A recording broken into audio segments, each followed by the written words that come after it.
All right, so 8.4. It's called relative frequency and long-term data. Now, last session, I kind of alluded this idea to you, and let's see if you guys remember the difference again. So you have what we call theoretical probability. So the example is if I flip a coin 5 times, actually, let's make it 10 times just so it's easier to work out. If I flipped a coin 10 times, theoretically, how many of those 10, or what's the chances of getting heads and tails? Let's go with Finita.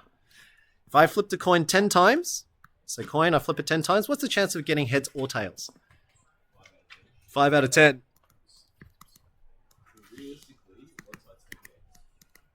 Well, actually, we don't know. Realistically, they're actually both equal. Oh, I see what you mean. Heads versus tails. So literally is what you're saying. It's so funny, man. It's so funny. Whereas experimental probability is when you actually do it. So if I actually got each and every one of you to do a flip now for 10 times of a coin, it's not true, or it's very unlikely that you all will get 5 out of 10, 5 out of 10 for tails and heads. Some of you will get different ones. So this one, I'm just going to write it varies. This is called relative frequency or probability. In other words, experimental. So if you see the word relative on your sack, that's what we mean. Yeah? So we find the relative probability.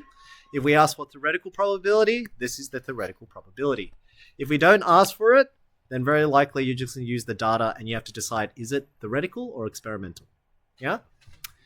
All right. Then I tried to show you and I tried to explain to you theoretically why is it 50%, even though reality is that you don't actually get 5 out of 10 all the time. So I've actually got this Excel spreadsheet to show you.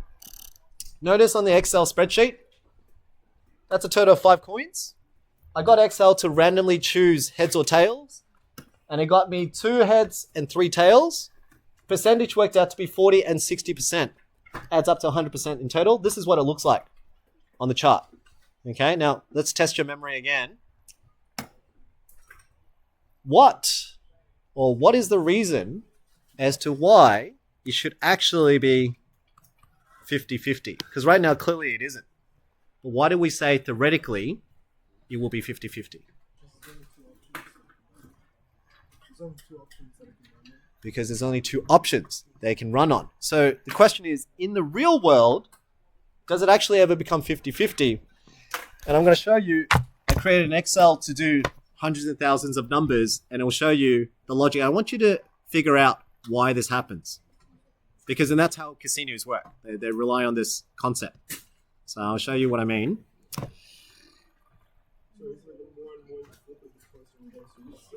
But why does it get closer? That's the thing that a lot of people don't realize. Why is it that the larger the number, see now that I'm going 50,000, that's 500,000 flips. So with my Excel, see on the left there, on the column, I just put a code that says choose randomly H or T. And then I dragged it to like the 500 million cell. So it just got all this data there. And I got it to count the number of heads and number of tails based on H and T's. This is how much it counted. But if you look at the numbers right now, the percentage tells us a much better idea. 50.03 and 49.96. They're pretty much close, right? But if you look at the number, this is 250,171. Imagine in terms of money, that's $250,171 versus $249,829. What's the difference? Roughly, if you had to guess. Is it a few hundred? Yes, it is a few hundred. Now, if you think about few hundred in terms of flipping, that's a lot. If I asked you now to flip a coin 300 times, you would probably say, that's just too much, right? That's a big gap. But in the grand scheme of things, 300 versus 250 something or 240 something thousand is very minimal. That's why the difference gets smaller. Okay, so the more you do it, the distance between them proportionally changes. Whereas if you do it smaller, it's like if your test was only out of 2 and you get 1 wrong, if you get 1 out of 2 right, then you get 50%. But if I change that into 20 marks, the 1 mark that you made wrong isn't as bad. See what I mean? Because if you only had 2 marks for the test, 1 mark that you do wrong is a huge impact on the percentage because the proportion is different. But if you change the number, if instead of 2 marks and I made 200,000 marks, right? 1 out of 200,000 marks is a very insignificant problem. Get me? So that's why over time, if you have a huge number in the long term, the percentages actually become very minimal difference. That's why casinos know it's okay that the one-off chance someone wins. So they don't mind if I did only, if I changed it to, where it again, how do I change the number? I did it over here. So if I change it to 5, that's 5 trials, right? You can see a clear difference between 60% versus 40%. Then I go up to 50. It's 62 versus 38. Still a huge gap because proportionally, it's still a small number. It's not big enough. The casinos don't mind if it's that difference. Yeah. Ooh, do I have another one?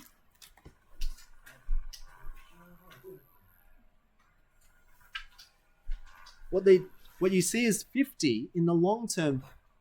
The casinos know 50, if they lost 50, that's fine. Even if it wasn't in their favor in that one instant, because that's experimental probability. But in the long term, if they've got a business they're going to run on for the next 20 years, how many people come in and how often do they keep playing? It's more than 50 games that those people are playing. They could be playing up to, say, 5,000, but you can see the difference here. As soon as I go to 5,000, that looks hugely different. I'm going to ask you another question afterwards. But you look at the percentage. 49.8 versus 50.2. And I just went up to 5,000 games. Imagine if, a casino that's running for like 20 years, people are playing more than 5,000 games. They don't mind because they know the long term, the percentage that they're going to lose is so minimal. And they know whatever that percentage is, whatever the game that they're playing with you, they're always in the winning percentage. You guys are always in the losing percentage. That's why when you win, take it away because it's a small percentage chance that you actually win. In the long term, you'll lose against them. Okay, so now here's my next question. 49.8% versus 50.2%. They're actually really much the same. What's wrong with this graph? Because it's something misleading. See, this is what they do on the media. See, on the media, if I wanted to influence your decision, I'd say, buy tails. See the difference between tails and heads? Huge difference. But if you look at the percentage and calculations, it's actually not that different. What have I done, or what has the computer done on Excel that influenced that decision if they want to persuade you? Yeah, look at that. 49.6, 50.3, and the gap between them, I made them small. But what about the rest? Had I zoomed out, went from 0% to 50% or to 100%, you can actually see the difference between them. But because I zoomed in, and they zoomed in, it makes it as if tails is better than heads. It goes back to Fanita's point that maybe the coin is biased. But we know that's not true. That's called misleading. Yeah, so when you're interpreting data, especially for your SAC, that's one of the things that you got to look out for. What am I doing to the graph to influence your decision? Happens all the time in media. That's what we're learning in Foundation, to learn how to read statistics. Yeah? All right. Okay, in the short run of things, if you still didn't understand what I was just saying just then, I just want you to take away the fact, long-term, theoretical probability is true only if it's long-term. Long-term implies that there's a lot of data. Short-term is experimental. Okay, so this is short-term. That's all you have to take out of it. So when you're in this hack, you've got a question, am I asking long-term or am I asking short-term? You decide which one makes more sense. Yeah? Yeah. For collaborative, usually we do 2 to 3. Just keep it within the group so that you just have someone to bounce ideas with.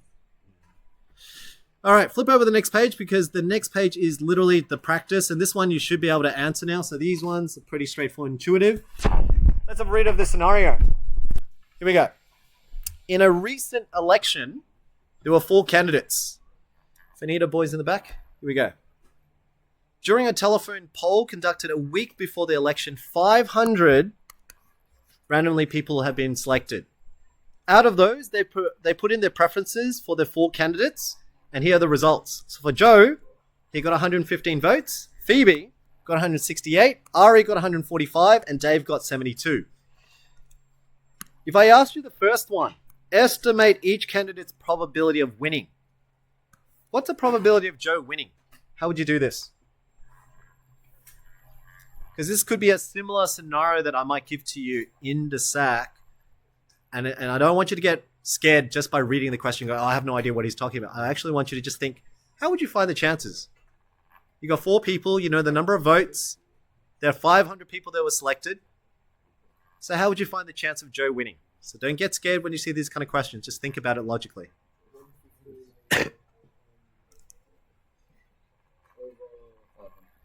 Yeah. Because there was 500 people in total. So out of the total voters, how many voted for Joe? 115. So it's 115 over 500. You've got a calculator. You just type it in your calculator, and then we can then talk about percentages now. Let's do it. 115. Sorry, this is my methods, students. So 115 divided by 500 is 0.23. Now, how do you do that? On your calculator, 115 divide 500, literally like that, and press enter or shift enter. You get decimal. And what does 0.23 mean? 23%. Very good. So Joe's got 23% chance of winning. Then you go to Phoebe. It's the same thing. So the first step was just a bit tricky interpreting, but don't get scared when you see these probability questions. I gave you the total. The total is always key. So when you solve for these problems, the question is, what is the total? If you know the total, you should be able to figure out probability, okay? So keep that in mind. If you know total, the rest should be easy. That's my biggest hint for you, okay? All right, here we go. Next question should be pretty straightforward then. It should be 168 out of 500. Here we go. 168 divided by 500. You get 0.336, which is 33.6%. Try Ari. Ari is 145. So 145 over 500 is 0.29, which means 29%. And lastly, we expect Dave to have the smallest because he's got the smallest vote. 72 out of 500. 0.144 is about 14.4%. So that's pretty straightforward. But when you first read the question, the scenario, it can throw you off. So in the SAC, same thing. That's the third part. Don't get thrown off. Just read it. I want you to be patient with it and take your time, because a lot of the questions we design, it's for you to think logically. Yeah, don't bomb out as soon as you see these random words like candidates, telephone, conducted. Don't get scared. Just highlight the keywords and you should be able to work through them. Yeah? Next one. Now this one's another typical one. Take your time. I'm going to pause the video. I want you to read the first question. It looks scary, but it's not. How would you solve example 2A?